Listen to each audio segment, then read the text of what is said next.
Well, hey everyone, hope that you had a great Thanksgiving break.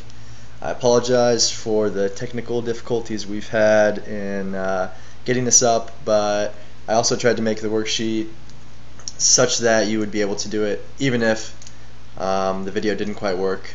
Hopefully a few of you will be able to get online and check this out, see this, cheer for the Bengals, down by 10 points right now, not looking good.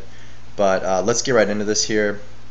Fastest slope and Thanksgiving review ever done. What's the equation for slope? We've been doing this for a while now. You guys know this. y2 minus y1 over x2 minus x1. Two things. Make sure your y's are on top. Second thing, make sure that it's 2 minus 1, because when you go ahead and label your points, some x, some y, we don't know what those points are. You're going to label them x1, y1, x2, y2. So it's important that you start with your 2's, because when you come over here, you need to make sure that you substitute in the right points and then simplify. So this is the equation for slope. The Pilgrims sailed across which ocean to reach North America?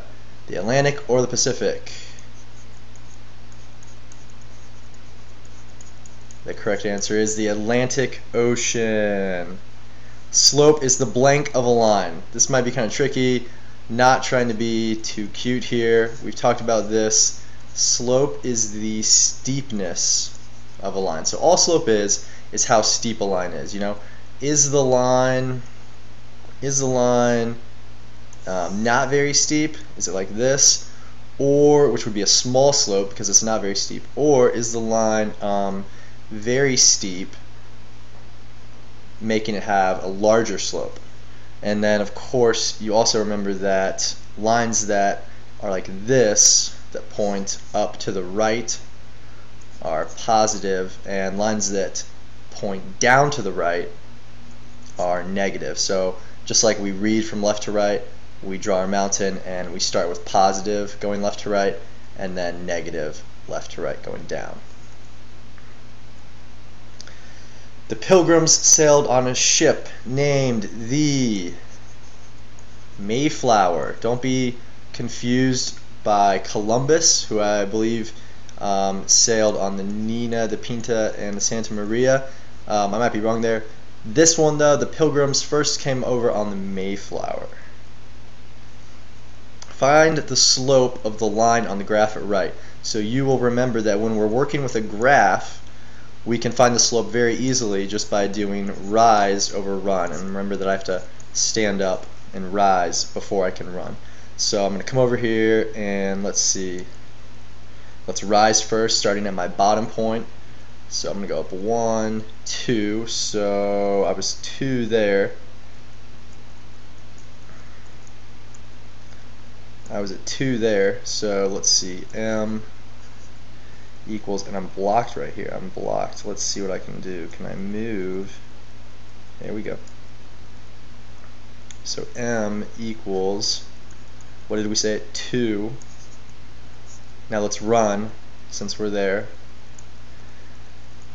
1, 2, 3, 4. 1, 2, 3, 4. You can also just count how many blocks there are. There's 1, 2, 3, 4 blocks. So 2 over 4, and then my slope is 2 over 4, but we're not quite done yet. Remember, we always have to simplify. And 2 over 4, if you were to put that into your calculator, would simplify to 0.5 or 1/2. So you could also say 0.5. And it makes sense that our answer is positive because it's pointing up and to the right. We also know it's positive because we counted up, and up is positive direction, and then we counted to the right, which is also a positive direction. If we'd gone to the left, then that would have been a negative direction, and our slope would have been negative. Let's see what we got next. They celebrated the first Thanksgiving Day in what city is what I was aiming for here. What city? So you needed to watch the video to get this one, and the answer is Plymouth, Massachusetts. Plymouth, Massachusetts, unless I'm making a mistake there. And let's keep going. Find the slope of the line that passes through the points. Okay, so now I don't have my graph, so I can't do rise over run. Because I don't have my graph, I can't count up and over. What you could do, I suppose, is make yourself a graph, draw it very accurately, plot your points, and then do rise over run. But we've also learned an easier way to do this. We're going to pull out that equation that we started with, x2 minus x1. What I'm going to do now is my slope is equal to this. I need to, of course, remember, label my points, x2 over y2. Now x2 and y2. So now what I'm going to do is just substitute in. So real easy, y2 is 1 minus y1, which is negative 5. Okay, and x2, which is negative 9. Keep track of your signs here, this is where we all get tripped up. Minus x1, which is negative 4. And remember, a minus a negative is the same as adding a positive. So I'm going to say 1 plus 5 here, 1 plus 5. And then negative 9 minus a negative 4, which again is the same as adding a positive. So I'm going to say plus 4 here. So 1 plus 5 is 6. Negative 9 plus 4. What I'm going to do, signs are different, so I'm going to subtract and keep the sign of the larger number. So 9 minus 4 is 5, and the larger number is the negative 9. So I'm going to keep my negative 5. You could also just put that in your calculator. So 6 over negative 5. If I was going to simplify that, what I would end up with is negative 1 and 1/5 as my slope. M equals slope. Negative 1 and 1/5. You could also just leave it as negative 6 over 5, and as a decimal what you would get is negative 1.2. Another thing too that I meant to say about this is you can always just pause the video if you need to review or need to listen to the explanation again. The best part about these videos is that you're in total control of me. You can say, oh, hold on, Mr. Matisse, I didn't understand that. Rewind, play it over again. The blank were the people who taught the Pilgrims how to cultivate the land. The Wampanoag Indians. Wampanoag Indians. They were the people who welcomed the Pilgrims and got them through those hard first winters. What do the M and B stand for in y equals mx plus b? So what's my M, what's my B? Well, we remember we've been working on this almost this whole video. M is not a slightly slanted line. M stands for the slope, or the steepness of the line. And B, we learned just a few days before going home for Thanksgiving, B is the y-intercept. B is the y-intercept. It's the y coordinate. It's this coordinate, this y coordinate, this y value of the point where our line intersects the y-axis. So y equals negative 3x plus 7. What's the slope of this line? Y equals negative 3x plus 7. Well, remember, slope is right here. So our slope is negative 3. What's our y-intercept? What's our b? What's our y-intercept? It is positive 7. So I'm going to put positive 7. Over here our slope is 1/2, and our y-intercept negative 3. So if this right here, if it says minus 3, that means our y-intercept is negative. That means our y-intercept is negative. And then y equals 17x. So the number, the coefficient of x, the number in front of x right here, is 17. So that's our slope. And then I don't have anything after that. I don't have any b value. So that's the same as saying plus 0. So our y-intercept here is 0, 0. Put the equation in slope-intercept form. 3x plus 2y equals 6. Let's start there before we keep going anywhere else. So I need to put this in slope-intercept form. Remember, slope-intercept form is y equals mx plus b, because it has the slope and the y-intercept, slope-intercept form.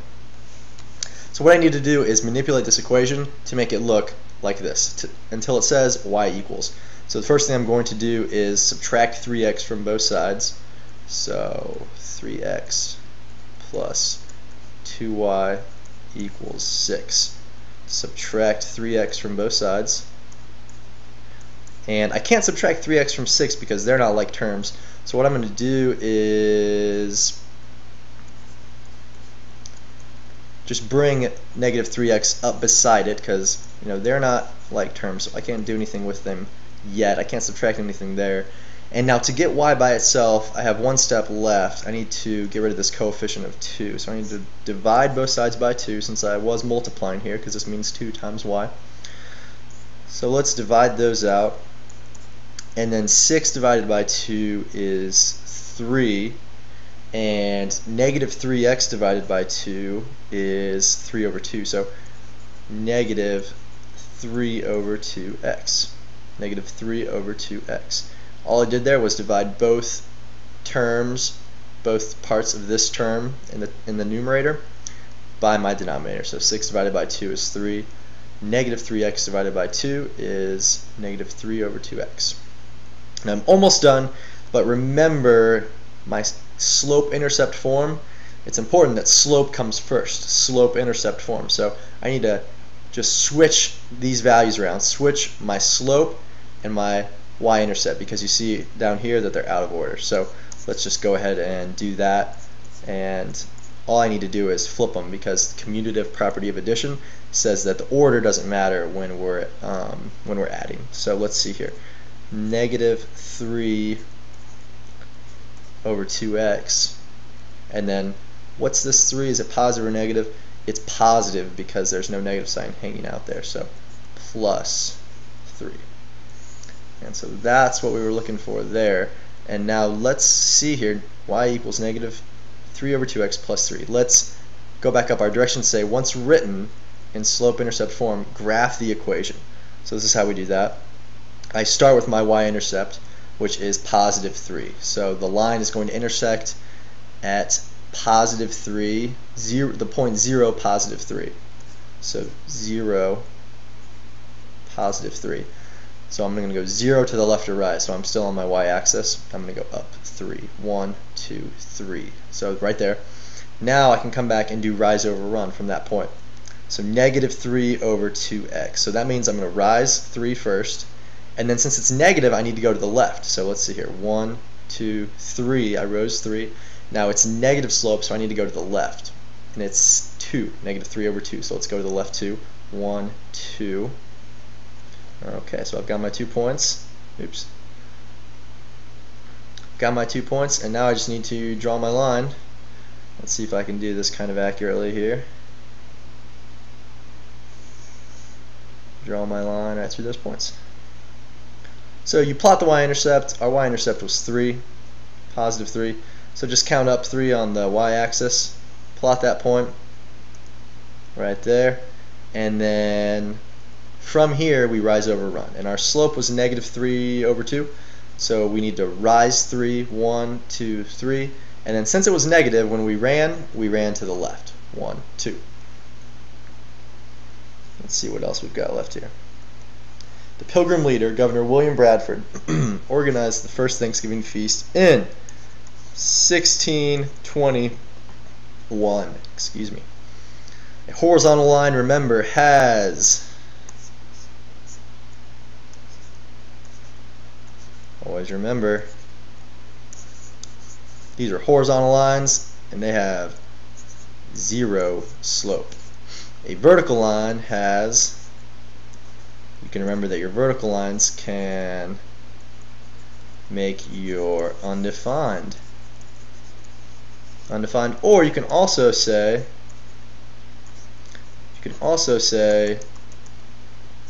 no slope. Undefined or no slope. We'll put in no slope. Undefined or no slope. The first Thanksgiving celebration lasted 3 days. We're pressed for time here. Let's see if we can finish. Let's see here. These foods were thought to have made up the first Thanksgiving feast. I'm going to read them off for you. Lobster, squash, leeks, maple syrup, and radishes are thought to have made up the first Thanksgiving feast. And this one I'm going to have to let you do on your own.